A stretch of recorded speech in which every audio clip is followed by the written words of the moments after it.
Hello, everybody. Welcome to the Indie Author interview series. This is Pip Coleman, and today I have as my guest Catherine Haigh, all the way from Queensland. Welcome to the show, Catherine. Thank you, Pippa. Pleased to be here. Second time lucky. Yes, yes. We're having fun and games with our internet today, and so we've just decided that we're going to do it this way instead, which is fun. This is good fun. This is good. So Catherine, the lovely Catherine, is joining me, as I said, from Queensland, and she's has her own business with a Montessori preschool, and she's been teaching for 30 years in various schools around the world. So today she's going to be talking to us about her beautiful book that she's written, and more. I hear there are more in the works. So welcome to the show. Perhaps you could share, Catherine, how you came to be a teacher and what inspired you to write the book. Okay, yeah. So hi, everybody. I decided I wanted to be a teacher from the age of 5, and sometimes things don't quite go that way. And I started looking after children and having an interest in them in my teens. And I got a job in London as a nanny. Yeah. After 4 years, I got the opportunity to go to Florida, and I was a nanny over there, and that's how I came across the Montessori philosophy and education. It's quite big actually in America. Yes. So it is, isn't it? Yeah. So one of the families used to send their children there, and the owner and teacher there said, "Oh, you'd make a great Montessori teacher." And I went home. I mean, there wasn't the internet or Google back then, but I did go to the library, I think, and researched about what it was. And I really loved the philosophy and the idea behind it. So I decided to enroll with the London Montessori Centre and did my diploma. And then I did an internship in Florida. So I was there for about 4 years. And then I returned back to the UK. Oh, wow. So I practiced Montessori for 3 years, 2.5, 3 years in the UK, and decided I would like to do my teaching degree and perhaps work in the mainstream system.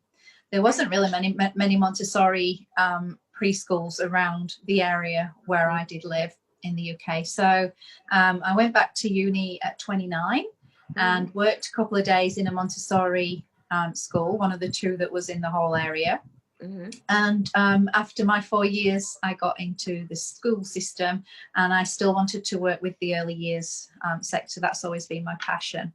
Yeah, I really prefer the younger. You prefer the younger kids. Yeah, I have taught all through from prep right all the way through to grade 6. But I do particularly like the early years because I'm really keen on the social and emotional side of the way children develop at that age. In fact, part of my degree was psychology and child behaviour. I just really loved, human behaviour. Yeah, so, yeah, it's fascinating, isn't it? Yeah. So from working with children and coming over to Australia about 10 years ago with my family, I didn't get into the teaching system here. So I didn't want to go away and do the remote teaching because my girls were only 6 and 8 at the time. So I did some kindergarten teaching for about 4 years locally. And then I heard about the family daycare system over here, which we've not really got in the UK. So I thought, maybe I could start a little preschool at home and bring all my knowledge and expertise into one place and see how it goes. And here I am 7 years later. Lots of things have come from this business, actually.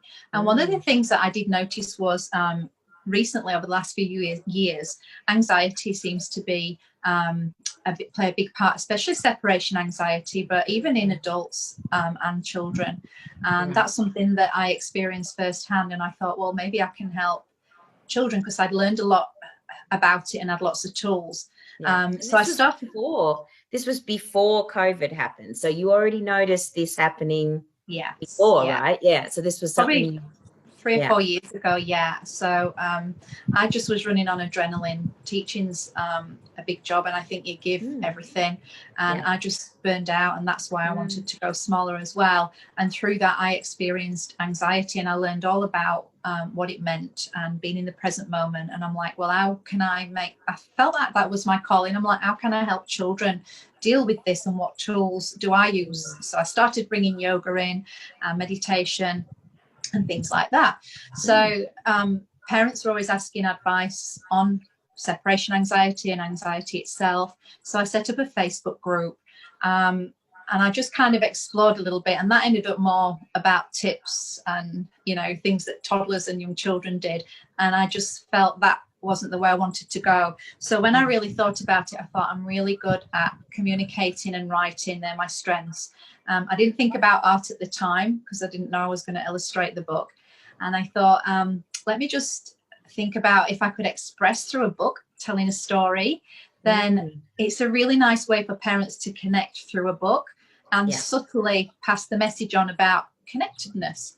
So I just started writing this book one day. In fact, I woke up and had this dream, and I had the dream of this vivid peacock. In fact, I'll show you a little picture. I dreamt to this peacock, a rainbow peacock.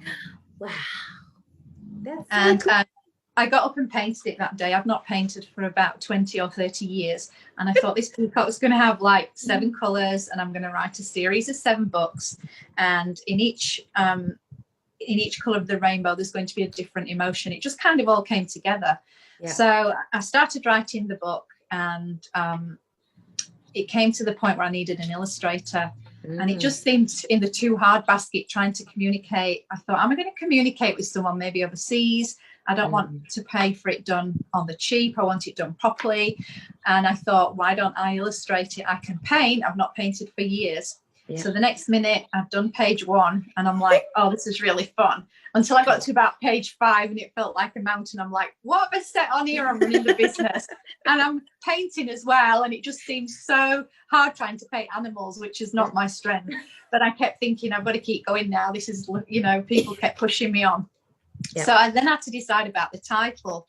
And I came up with the Powerful Peacock because I wanted this peacock character to be a bit like a counsellor or an advisor, and he only turned up and appears when there's animals in this first book, when the animals needed some answers or, you know, just some advice. So he's a bit like a counsellor in a way, but in a gentle way. And so from there, really, when people started buying my book, they were like, wow, I can't believe you've hand painted these illustrations, and maybe you could do art classes with our children. So I always used to think, where am I going to get my clients from? And then someone said one day, well, you've got your clients, you've got all your families. Right. So yeah, it was weird. It was right under my nose. So I'm like, well, this makes sense. Let me do some workshops. And they filled up. I started doing them in school holidays, and we started adding positive and empowering affirmations. So children could really step into their power and think about what good things they could contribute to the world. You know, like, I am confident, I am creative, I'm a good friend. So that element is in the workshops, and teaching them how to do watercolours, because it is a watercolour painted book. Cool. So that's where it kind of started with the art classes. And I've got a little picture here. That's my book. Yeah. That's the artwork. Yay. Beautiful. So I love how you've done the feathers and the look at the little deer. Yeah, the little feathers. There's cute. a blue one there. They're kind of hard to spot, but the idea will be to find the feather in every book. And I started with the blue feathers because I thought a peacock's mainly blue, and it's a little. Blues are cool, like cold colour, and the story of the emotions is the mum is quite distant. She's not emotionally engaged with the child in here, and this is how the peacock helps connect them again. So it's just a really nice way of, you know, hinting to parents, not like telling parents, but just a nice gesture of how we can just look and acknowledge our child, because we do listen to answer, we don't listen to listen. And just a simple smile, you know, when a child's talking to you, they feel acknowledged and heard, and we all want to feel acknowledged and heard, don't we? So you know, that's what the idea is behind the story, really, for That's parents. so cool. So in the book, you said that there's animals, and Yes. the animals are, what's the main character other than the peacock? So do different animals come and talk to the peacock, or is there one, is the deer the main one? The main one is, the main one is the deer, and a baby deer in this one, and mum goes off. It's very parallel to how our lives are busy as parents. You know, mums have to work. You know, years ago my grandma was there if my mum was working, and through the generations it's changed, and most families have, you know, two people working in them. So the mum goes off on a morning to hunt for berries, but it's almost like an avoidance in this story, that she don't really know how to be around the child because she lost her mum.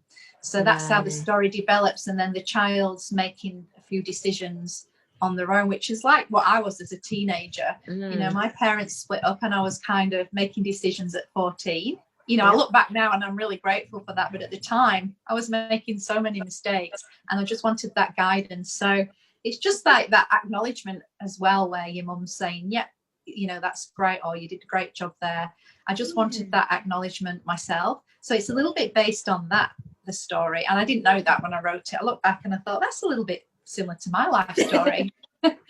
Well, I think, you know, as an author myself, I know that, you know, my book was actually a non-fiction book. So it was absolutely my life, you know, that I was drawing on. But I meet so many authors that in their fiction stories, their children's books or their whatever novels they're writing, they always draw on their own life experience, and their characters have elements of themselves and elements of their parents and elements of their siblings, whether they're exactly the same, you know, but there's a little bit of us in all of our work, isn't there?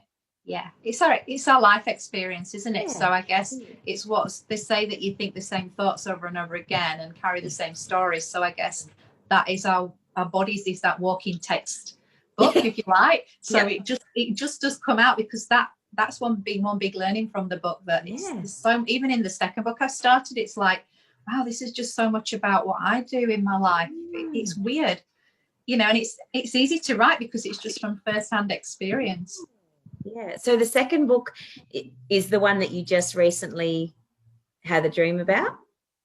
Yeah. Well, the second one, I woke up, I think it was Monday or Tuesday this week, and I was just laid there for 10 minutes in bed. I'm usually up and busy, and I was just thinking of this really cool story, and it was almost like it had come out of my sleep. And you know, when you think in the shower in the morning, all the good ideas come, and I think in those moments of quietness, answers come to me, and I'm just suddenly thinking about this story, and it's nothing to do with the peacock, because I thought that would be my second book following on, and I'm like, no, I'm just going to go with this one, and it's got elements of the peacock, you know, like the tree and the hearts and the river, so it's unfolded really interesting. That, so I thought, write this down quickly while it's in my mind, and then today when I went to write it up fully, I'm glad I wrote those notes, because I'd remembered it a little bit different, and I went back to my notes and I'm like, no, the notes flow really well. Right. So that's my next story.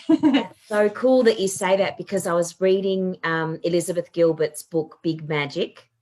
And one of the things that she talks about is when an idea comes at you, galloping at you, and if you don't grab it by the tail, it will disappear and go off to somebody else. If you don't grab it and take hold of it and like do it. And she said there was a lady, she was talking about a poet from a long time ago, an older lady who told her that she used to be out in the field or, you know, doing the washing or whatever, and she'd have an idea that would come and she'd have to run into the house and get a piece of paper and write down the idea really quickly, because otherwise it would like gallop off in the opposite direction.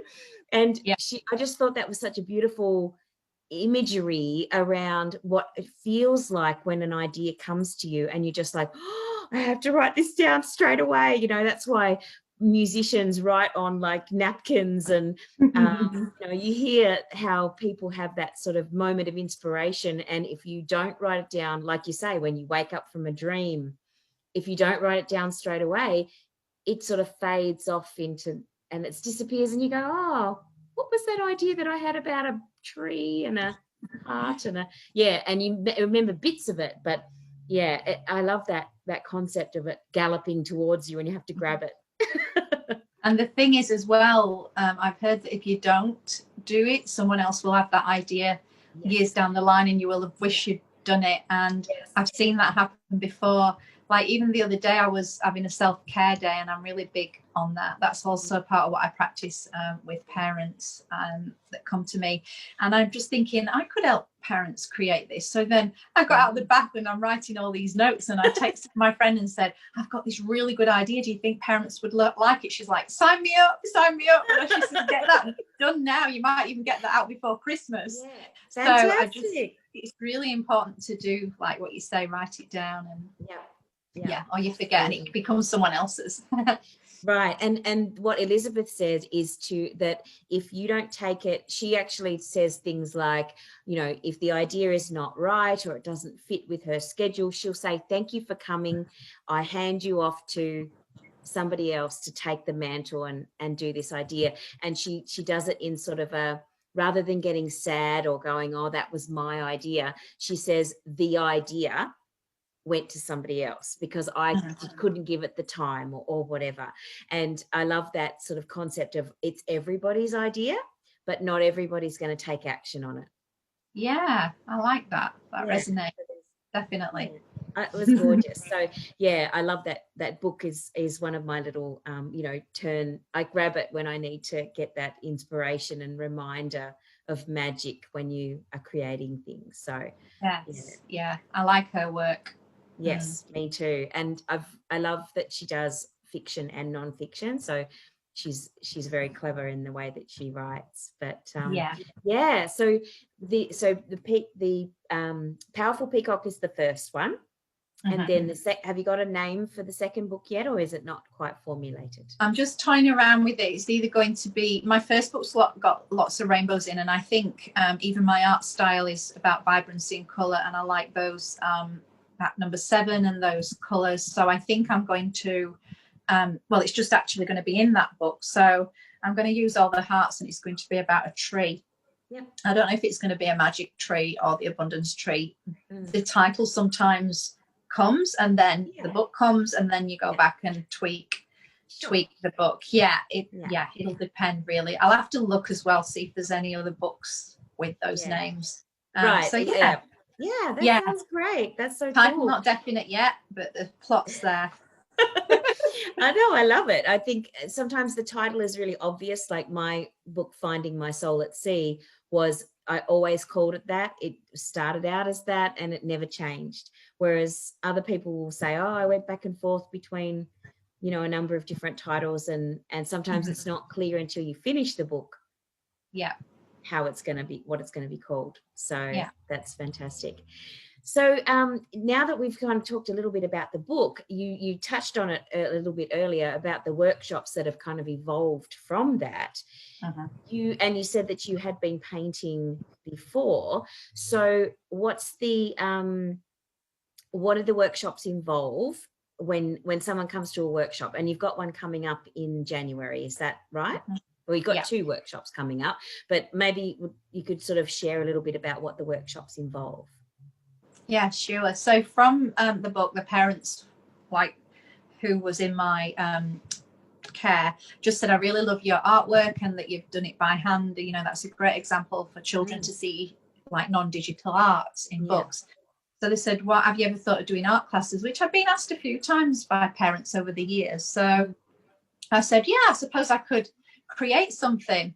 I said, but I really want it to align so the children are, I'm really big on intrinsic motivation. So I thought I want it to be something where they take their power back. And I'm like, I'm going to call it the Empowering Peacocks. So it's almost like a little club that's come from the peacocks. The children are called the Empowering Peacocks. So every school holiday, I put together like a 3-hour workshop at my home, and it's usually in watercolours. And the first one started off with a peacock, and it had lots of affirmations on its feathers. And the children, they learn about the watercolour washes. I did a rainbow wash in the background, and then they designed a peacock on top, and we got all the feathers out and all the crafts and everything. But I hired a yoga teacher to come in because I thought it's really great to bring that mindfulness in as well. I want to teach tools that children can use and go into adulthood with that are normal to them. I'd never heard of yoga till about 10 years ago. So like it's more, children are doing that more now. So I created this workshop, and I just trialed and tested it. The second one, we did Zumba classes, and the kids loved that. So I had little workstations, and I had 12 the second time. It got overbooked, and I thought, to try and get 12 children doing some artwork and all these different things in 3 hours, I thought I'm going to go back and scale it back to about 8 or 9, because after it I just thought, I think I need a week off. Because like Catherine, and you know, we've got air dryers involved, and you name it, lots of glue and glitter and everything. So we went back to 8, and then the COVID hit, so I went to try and do it online, and I spent quite some time creating an online course, which started off with sunflowers and affirmations. What does a sunflower make you feel? That never took off. Everyone said, I like the connectedness, I like my kids to come to you. And I think I was panicking that like, oh, you know, the COVID might be here forever, I need to go online. But it just didn't work, and it took me a while to just accept that I wasn't going to be an online. Just let it. So I thought I'm going to go with the flow and go back to doing them in person. So we've got our Christmas one coming up on the 16th, not the 16th, sorry, I'm getting mixed up with that. It's 21st, Monday the 21st of December. And as soon as I launched that last week, that's pretty much filled up. I've only got a couple of places left, and that's $35. And I run it at my home in Queensland on the Sunshine Coast. And I think you're putting the links to this. I will. Yes, we'll put the links to the workshops and to where they can get the book from as well, to the website. So they're underneath the video that you're watching now, so they can look at that. So the kids self-discovery retreat is in January, which is the 21st. That's the 16th of Jan, and the Christmas one is on the 21st of December. So I thought about putting the energy one, the kids energy one is a different one. So I had an appointment with my nutritionist, Rebecca Rowe, about, I don't know, a few months ago, and we just got talking. It just happened we got the same birthdays, and we're both into Reiki, and we were like, you know, we'd be really good at bringing something together for children. And before I'd left her driveway, we'd created this whole workshop, and we'd put it together, and we'd launched it for October, and it was really, really great. We did it up at her house up in Yamundi on the coast, and the children that came were so beautiful. She got them in a circle and did this and the kids absolutely loved the meditation. We thought, how will they go with the meditation? And they like got up from it and said, gosh, I love that meditation, can we do it again? So children really do need that. And she's taught them about holding an energy ball and putting all your emotions into this ball. So I did some painting with color therapy and emotions, and talked about what colors can feel like. Red could make you feel angry. And we just used that one as a basis, and then we've decided to paint these. I'm going to be painting these energy balls, well, the children are, in watercolors, and I'm going to try and get them to think deeper about color and emotion, and they're going to express. So my message has basically become, art is a tool for self-care and for connecting, and really for children, I think they're not getting as much art as they would like from talking to children firsthand at school, and they are so eager to get straight into the art part of anything. So I feel that there is a need and a gap for that. So that's why I'm continuing to expand with older children as well, because the second one is for 7 to 11, whereas the first one is more age 5 to 8 or 9. So we've got a crossover going now.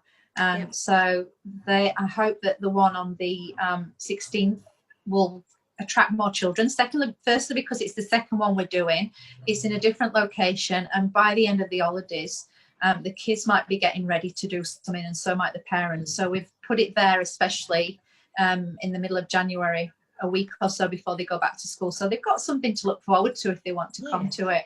A little bit of psychology there. Yes, definitely. Parents. And the other thing is, what about the workshops for the parents? Have you been doing any of those yet?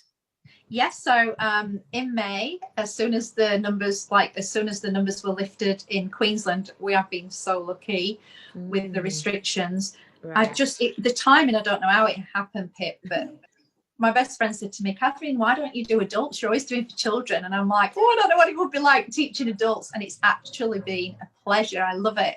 Yeah. You're not spoon feeding them like children. You've got to break it down, whereas you just show them the paints and the water and the technique, and they're like, children, oh, let me at it. I've never used watercolor. And the stories that I hear from adults is that at school, the teacher took the paintbrush out of their hand and they've never done art since. Right. So basically, I just opened up these watercolor classes, and I think I've done about 5 or 6 this year in between all the workshops and running the business. I don't know where I find time. And the women really loved the art workshops, the watercolor ones, and I've really done lots of work on mandalas. So I said to the women, why don't we do a workshop and have a whole day and block it out 10 till 4. You're telling me you've not got enough, time to finish your artwork. Let me do some magic. So I added in a cacao, told them how to do a cacao ceremony, and we did some art therapy activities with meditation, and we did some mandalas, and I taught them how connectedness comes into the art and how the wholeness of the mandala works. We did a lot of, well, not a lot of psychology, but they really were fascinated with that. And I've already been asked to do another one for a friend next year. So I asked the women, how often would you benefit from these? And they said at least every quarter, because you make that time and you book it and you come. And some of them said it's so nice to have a drink made for you when you've got young children, so that's cool as well. So I'll be doing more of those. Fantastic. So that's so simple, isn't it? Isn't it beautiful how it's just evolved so naturally, and you haven't had to force it? And I always find that I know that it's right when it's really, really easy and it flows and it just sort of opens up and people call you, like, for example, how we met, you knew one of my other good friends, Andrew, who had, he had a beautiful interview about his children's books, and then you called me, and I just thought it's so amazing when you start to do the things that you really love and then people get attracted to it. It's fantastic. It is. And like when I opened my little daycare at home, I thought my husband doesn't like change. So I thought I'll not tell him. So I've been doing all the background work and getting the checks done and the gates on and everything. And then one morning I woke up and said, I'm handing my notice in today. And he's like, what? I says, I'm going to be opening daycare on Friday. And he's like, where are you going to get all the kids from? I said, I don't know. I'm hoping they'll just come to me. Anyway, I'd filled all my spaces within 48 hours, and it's been like that for the last 7 years. So I said, I think I'm meant to be doing this, because the right families that align with me just seem to find me rather than me advertise, and it's word of mouth. So it's really interesting how you say the flow just happens. And I used to always want to push things and make them happen. I'm a planner, but I've learned since I've had my own business to just trust that things are going to happen for you. Definitely. It's such a huge thing. That trust is it's massive. The biggest thing, isn't it? Yeah. So if people want to get in touch with you, they can get in touch with you through the school, or they can get in touch with you directly through Catherine Haigh Facebook page. What's the name of the school again, so everybody knows? The preschool is called Lily Pilly's Montessori Family Daycare. That's on a Facebook page. Yes. Like a business page. Yeah. So I'll put that link in the blurb as well. Okay. And I am recruiting for next year, because I've got most of my little munchkins are off to school and prep. Some of them have been with me as long as 4 years. And I've just got a few more spots available next year. So I've not had it like this before. But again, I'm trusting. Yes. And I'm trusting the universe. And then I've got another business page under Catherine Haigh, author and illustrator. Just built the stuff on there. That's where we put all our workshops and the children's workshops and art workshops. Okay, great. So I'll make sure that all of those links are underneath the video, so that everybody can get in touch with you depending on what they're interested in talking to you about as well. So it's been a pleasure to talk to you today, and this is the Indie Author interview series is obviously available to any author You don't have to be an independent author. So get in touch with me at Pip Coleman Author Coach if you would like to be interviewed, just like Catherine. And otherwise, we will talk very soon. Thank you so much for joining me today, Catherine. It's been lovely. Thank you for having me. It's been a pleasure chatting. I've enjoyed it. I'll see you soon. Have a great weekend. Bye.